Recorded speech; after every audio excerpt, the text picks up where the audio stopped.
There was something on the lens. How's it going? Bizarro here, by myself this time, for a Test Subjects Tools of the Trade video. Do you ever have the issue when you're trying to just power a maglock to test it, stuff like that? Don't want to have to wire up a long length of wire all the way around the place like that. We use these things right here. Super rechargeable lithium ion polymer, whatever they're called. I'll just put it right there. You can spot them very easily because they are blue, and you can get them in various sizes. This isn't even the biggest one. This is a 9.8 amp hour battery. This one is a 1.8, and you can get 20 amp hours and all that stuff. So they have two little connectors here. They have a female end and a male end.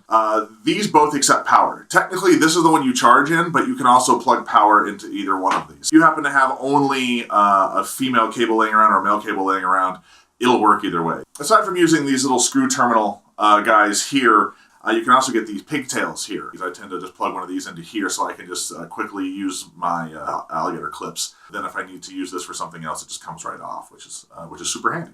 One of the things we use this for is if we're going into a place that we didn't build, if we're repairing something, we have to trace a lead somewhere. Or if something has gone wrong, you need to test power somewhere. Let's say you hook like this up to here like this. And then this is represents like 30 feet of wire. This is the other thing I like to use here. These are little 12 volt LED modules. Any 12 volt LEDs will work, obviously. These are the ones I like to use. They're very bright. I can see them from a distance. I do this, and I do this, and then I turn the power on here, like this. They light up, like that. So that tells me that the wire I'm working with is either working or not working. If you test all the wires and nothing's working, your problem is somewhere else. And the main things we use these for is maglocks, lining up maglocks on a door or something like that, or testing them. Energize them like this. And you can take this plate here, close the door, and check the placement, mark spots where these things should go well before you even commit to mounting them. They enable you to just test things before you have to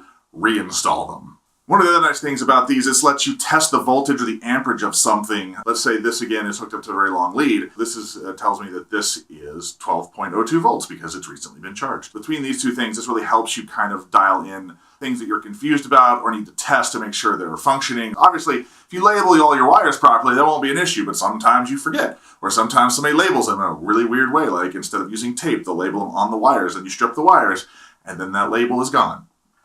It's happened.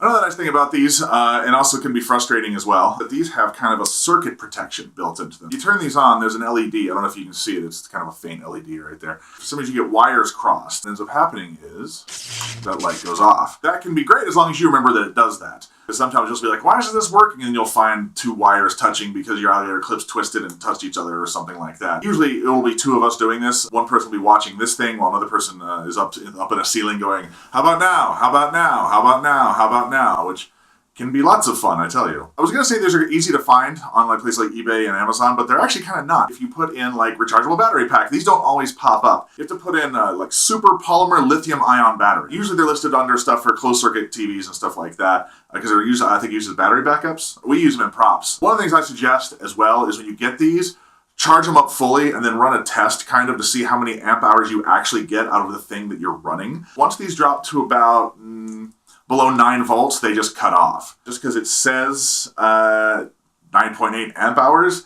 it may not necessarily exactly be what you're going to get. Be aware that you need to run tests with these and do the proper math and buy the according thing.